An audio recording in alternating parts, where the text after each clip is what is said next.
May date ba kayo? Pangaasar ni Anthony sa kaibigan niya. Ha? Gulat kong tanong. We will go to Batangas, remember? Sabi ni Rafael. Narealize ko na yung meeting pala yung sinasabi niya. Itutuloy niya pala.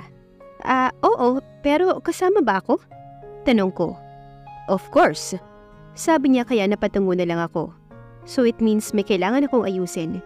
Kaya nagpaalam na ako sa kanilang dalawa ng kaibigan niya. Pumasok ako sa mini office at inayos yung schedule niya for tomorrow. I also called his client na matutuloy yung meeting nila bukas.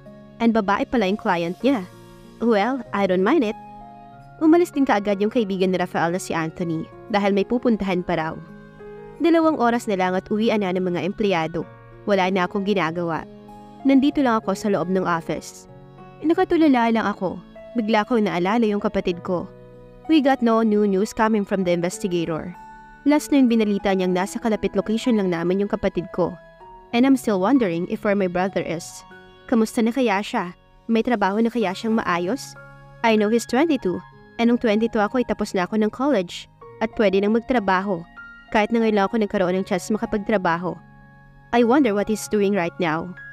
Isabel?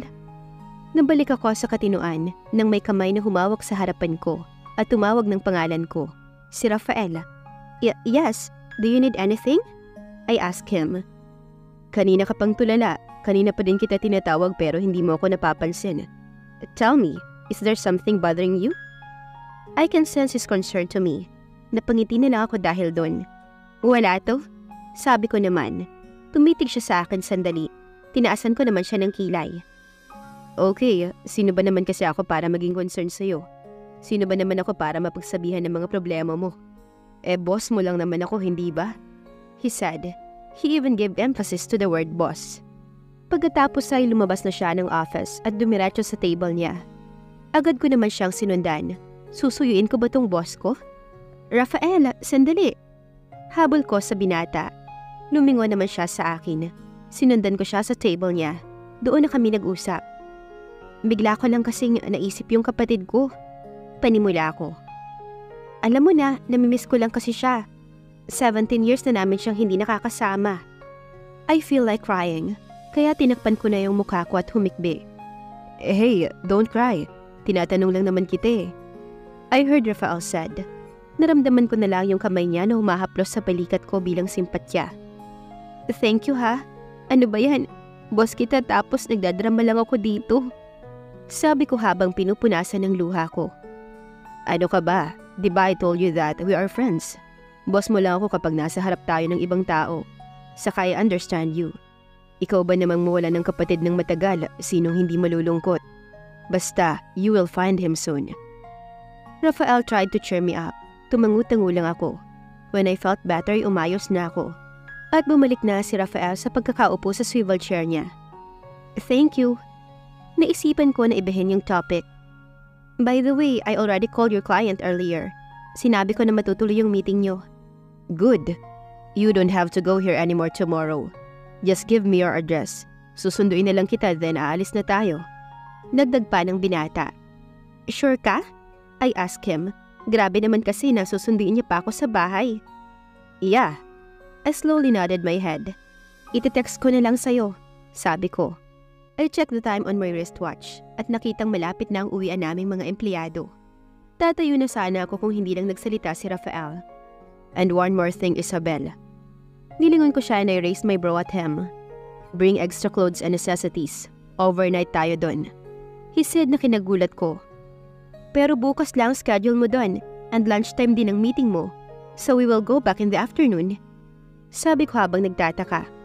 I know, but nasa resort naman ang client ko, di ba? Kaya doon muna tayo. Let's stay there overnight so we can relax. Oh, I get his point. Sa bagay, puro na lang kasi kami trabaho eh. Maybe it's time para magpahinga naman at makapag-relax. Don't worry, the next day uuwi din tayo after lunch. He added. Tumango na lang ako at pumayag. Wala naman ako magagawa eh. He is the boss, so siyang masusunod. I already sent my address to Rafael last night. I also prepared my things yesterday after ko makauwi galing sa trabaho para wala na akong ibang gagawin ngayon. I told Mama na mawawala ako ngayon at uuwi bukas for my boss meeting sa client niya sa Batangas. Ngayon ay hinihintay ko na lang si Rafael. He texted me earlier na paalis na siya. Baka malapit na siya ngayon.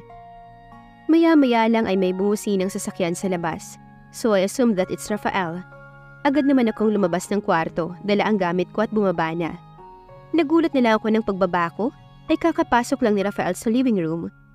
Good morning, Rafael. Si Mama nagpapasok sa'yo? I asked. Oo. Pagkasagot niya ay sakto namang dumating si Mama. Eto na pala ang boss mo, Isabel. Mama said at tumango na lang ako. I'm his friend, Mom. Boss niya lang po ako kapag nasa harap kami ng mga empleyado. Nakangiti na saad ng binata. Medyo nagulat namang napatingin si Mama kay Rafael. Talaga, iho? Ang bait mo naman kung ganon. Tsaka don't call me ma'am, just call me tita. Oo nga pala, I heard so many good things about you coming from Isabel. Mama said. Agad ko namang sinaway si Mama. Ma! Natawa na lang ng mahina si Rafael. We're going, Ma. Ingat ka rito, I said. I kissed Mama on her cheeks bago kami umalis ni Rafael sa bahay. Nang makalis na kami ay biglang nagsalita si Rafael. Ikaw kinukwento mo pala ako sa mama mo. Sabi niya na tunog ng aasar. Sinaman ko siya ng tingin. Baka kung anong isipin niya na kinukwento ko siya kay Mama, kaya nagsalita din ako. Of course, kinukwento kita because I have to. Sinasabi ko kay Mama yung mga nangyayari sa araw-araw ko sa trabaho. Pasalamat ka nga at hindi ako nagkukwento ng masama tungkol sa'yo Kasi mawawalan ka ng secretary. Kasi sabi ni Mama, kapag naagrabyado ako sa trabaho ay patitigilin niya ako. Tsaka sige ka, pag tumigil ako sa pagtatrabaho, ikaw rin, mawawalan ka ng magandang secretary. Wika ko na nakangiti. Haba ng explanation Natatawa naman na sagot ng binata. Napahikap na lang ako nang karamdam ako ng antok. Napansin niyo ni Rafael. Inaantok ka pa? Idlip ka muna dyan. 2 hours pa naman ang biyahe. Sabi niya. Tumango na lang ako. Inayos ko ang upo ko at sumandal. At hindi na malaya na nakatulog na pala ako. Rafael's point of view. I noticed that Isabel's still sleepy. Kaya pinaidlip ko na muna siya since 2 hours pa naman ang biyahe. Before we arrive at the resort sa Batangas. I focused myself on driving. Paminsan-minsan ay sinusulyapan ko si Isabel. Gusto ko sana mag-play ng music kaso baka magising siya kaya wag na lang. I actually like Isabel's personality. Kung ano yung ugali niya nung first day niya magtrabaho sa akin, ay ganun pa rin hanggang ngayon. Mas dumaldal nga siya ngayon ng konti but I actually like it. May nakakausap na ako sa office ko. Organized person si Isabel. Of all my former secretaries, si Isabela ang nagustuhan ko. I like how organized she is at work. And I like her for who she is. Ngayon lang ako nakaramdam ng kakaibang saya. Masipag naman akong pumasok sa company, pero iba ngayong nandito na ang dalaga. I'm starting to have weird feelings na hindi ko naman naranasan sa mga past flings ko. Gusto ko na nga ata si Isabel. Habang nagdadrive ako ay biglang nag-ring ang phone ko. It's Anthony who's calling. Sinagot ko yon. Hello? Sagot ko sa mahinang boses. Baka magising kasi si Isabel. Rafael, saan nga kayong resort papunta sa Batangas? Anthony asked kaya kumunot ang noo ko. Ba't naman niya kami tinatanong kung saan kami pupunta? Sa Playa Resort, bakit? I asked him. Sige, may imimit kasi ako dyan Sabi niya. Kaya tumango na lang ako kahit hindi niya ako nakikita. Magsasalita pa sana ako pero bigla na lang niyang pinutol yung tawag. Kainis, pasaway talaga yun minsan. Ibinalik ko na lang yung phone ko kung saan nakalagay yun at nag-focus ako sa pagdadrive. Mabuti at tulog pa rin si Isabel. Maya-maya lang ay may dadaanan akong drive-thru kaya huminto muna ako doon at nag-order ng makakain namin. I ordered fries, burger at drinks para sa amin ni Isabel. Para may makain siya pagising niya. Bumili na rin ako ng sundae. Habang inaantay ko yung order ko, ay napansin ko ang pagtingin-tingin ng lalaking crew dito sa loob ng kotse ko. I know that he's looking at Isabel beside me, na natutulog. Hindi ko gusto ang tingin niya kay Isabel, kaya nakaramdam ako ng inis. Nang iaabot na niya sa akin yung in-order ko, at habang binibigay ko yung perang pambayad ay sinabihan ko siya. Stop staring at my girlfriend. I don't like you staring at her. Seryoso na saad ko. Nakita ko ang paglunok niya at pag-iwas ng tingin. Agad ko namang itinaas ang bintana ng sasakyan at agad na pinaandar ulit ang sasakyan. Ewan ko ba pero bigla na lang yun ang nasabi ko kanina. Mabuti na lang din at naputol yung pagtitig niya kay Isabel. Maya-maya lang ay nagsalita si Isabel. Gising na pala siya kaya agad ko siyang nilingon. Gising ka na pala, sabi ko. Tumango lang siya tumingin sa labas. Malapit na ba tayo? She asked. Tumango ako ng bahagya. Maybe, basta 35 minutes na lang nandun na tayo. Sabi ko. Dumaan ako sa drive-thru kanina. I bought some snacks. Kuha ka na lang yan. Sabi ko pa. Wow, thank you, she said. I just smiled and continued driving at siya naman ay kumuha ng pagkain. Ikaw, kumain ka na rin. Ikaw bumili eh. Sabi niya. Nilingon ko siya saglit. I'm driving. At agad na ibinalik sa daan ang tingin ko. Hindi na siya nagsalita. Nagulat na lamang ako nang may pagkain na sa tapat ko, sa may bibig ko. Nilingon ko si Isabel nang naguguluhan. Kain ka na muna, she said and smiled. Wala akong nagawa kundi kainin ang sinubo niyang fries sa akin. I smiled a little because of that. Para lang kaming couple. Para kang timag. Anong hiningiti-ngiti mo dyan? She asked. Umiling-iling na lang ako. Alangan namang sabihin ko sa kanya na mukha kaming couple. Baka mailang pat hindi na ako pansinin. Oh, here's your sundae. Say ah! Ngumanga naman ako. Natawa pa ako ng bahagya. Mag-play lang ako ng music ha? Paalam niya na tinanguan ko lang. Ipinagpatuloy niya ang pagsubo ng pagkain sa akin. Pagkatapos niyang sumubo ay ako naman ang susubuan niya. Alternate lang kumbaga. Hanggang sa maubos na namin yon. Sakto namang pagkaubos namin ng pagkain, ay nakarating na kami sa destination namin. Iginala ko ang paningin sa paligid. The place is beautiful. Just like the lady that I'm with right now. Isabel's point of view. We arrived already sa destination namin. Beach resort pala ito. The place is beautiful. Ngayon lang ako nakarating dito.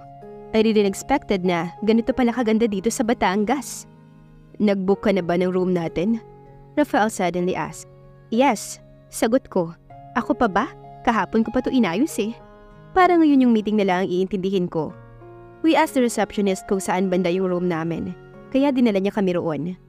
2 rooms ang binook ko para tigisa kami ni Rafael. Rafael, pahinga ka na lang muna. Your meeting will be in 1 hour and 30 minutes pa naman eh. You still have time to rest. Sabi ko kay Rafael, bago kami pumasok sa kani-kaniya naming kwarto. Ganun ba? Sige. Pagkatapos noon ay pareho na kaming pumasok sa kwarto namin. When I entered the room for me, ay namangha ako. Malaki siya at maganda. The view on the veranda is beautiful too. Natatanaw yung dagat. Wala na ngayong lumalangoy sa may beach dahil tanghali na.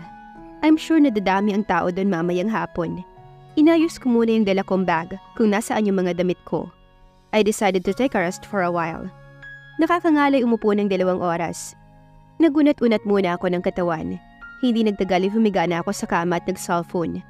Nang magsawa ako sa pag-cellphone ay may nakita ko mga magazine sa table, kaya kinuha ko yun. Tinignan ko ang mga nandoon. Nagpalipas din ako ng oras. When I checked the time, it's 10 minutes before 11, kaya kailangan ko nang mag-ayos. I decided to wear off-shoulder white floral dress. I also put my hair to a bun. Nang matapos akong magbihis at mag-ayos ng buhok, ay sinunod ko namang ayusin ang mukha ko. I just put a little foundation and a lipstick. Simple lang ang ayos ko.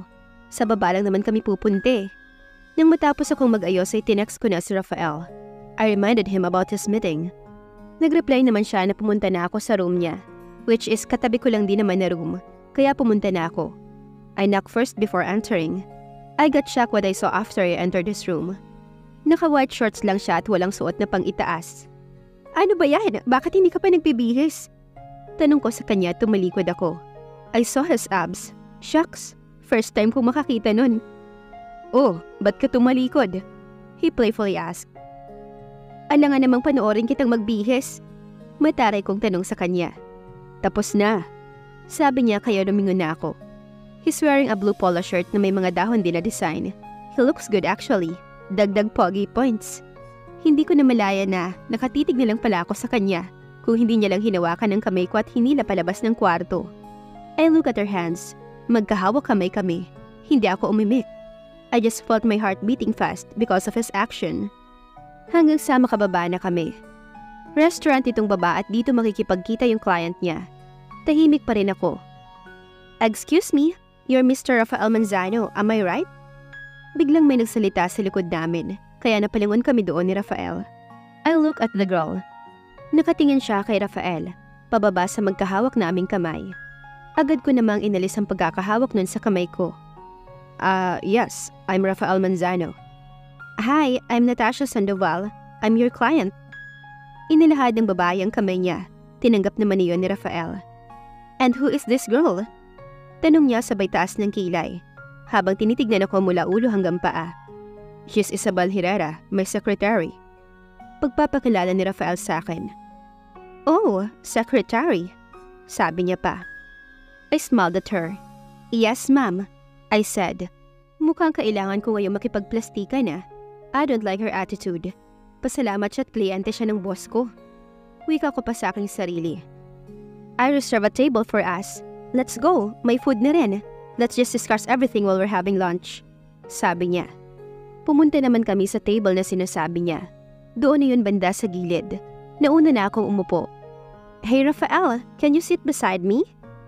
Maarting sambit nitong si Natasha. Hindi ako nagsasalita. Hanggang sa narinig kong nagsalita ang binata. No thanks.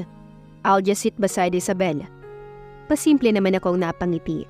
Nang tignan ko siya ay nakita ko siyang umiti ng pilit kay Rafael. Saka ako inirapan. Hindi niya yata ako kilala. Palaban ako, no? Pasalamat siya't nandito si Rafael at marami ring taong kumakain dito sa restaurant. So, let's eat first and we will talk later on, Natasha said. Kaunti lang ang kinuha kong pagkain. Nawalan ako ng gana sa inaasta nitong babaeng to. Dahan-dahan lang akong kumakain, paunti-unti. Habang kumakain rin ay nag-uusap silang dalawa. I'm not listening actually. Paminsan-minsan na akong nagsasalita kapag may tinatanong sa akin si Rafael. Nang matapos na ang meeting ay nakangiting nagpaalam na si Rafael sa babae. The meeting is over. We can go now, he said. I just nodded at him at tumayo na rin. So Rafael, maybe we can talk about it again next time, Natasha asked Rafael. Yes, maybe next time. Wika ng binata na bahagyang ngumiti. See you again next time. I'm going. I have other things to do. Akala ko'y aalis na tong babae na to, pero nagkamali ako. Nagulat ako sa ginawa niya. Lumapit siya dito sa tabi ni Rafael. She kissed Rafael on the cheeks. Napailing na lang ako sa nasaksihan.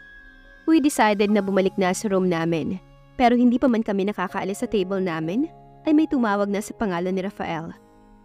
At dito na po nagtatapos ang kabanata ng ating kwento. Please like, share, subscribe for more updates. Maraming salamat po.